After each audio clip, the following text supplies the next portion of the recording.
আপনারা কি চান? আপনারা বলেন। আপনারা কি চান যে আমি কর্মচারী ইউনিয়ন কেন্দ্রীয় কমিটির সাথে যোগ দিই?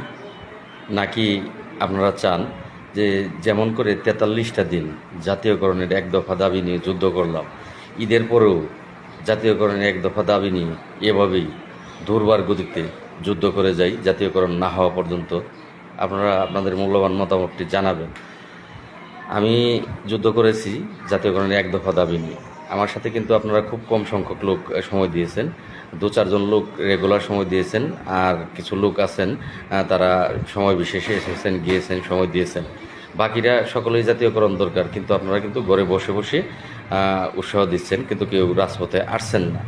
এদিকে কর্মচারী ইউনিয়ন তারা জাতীয়করণ চাচ্ছেই না।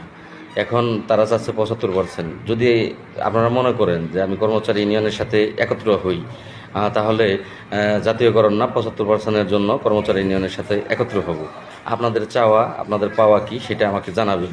যদি জাতীয়করণ চান তাহলে অবশ্যই অবশ্যই বঙ্গবন্ধু আদর্শ গ্রাম পুলিশ কেন্দ্রীয় কমিটির সাথে আপনাদের সকলকেই যুক্ত হতে হবে। তাহলেই একমাত্র জাতীয়করণ সম্ভব। আপনারা আপনাদের মূল্যবান মতামতটুকু আমাকে কমেন্ট বক্সে জানাবেন, জানাতে ভুল করবেন না যে জাতীয়করণ না হয় মৃত্যুবরণ, নাকি কর্মচারী ইউনিয়নের সাথে একত্রতা পোষণ করে তাদের সাথে কাজ করব। ধন্যবাদ সকল বন্ধুদের।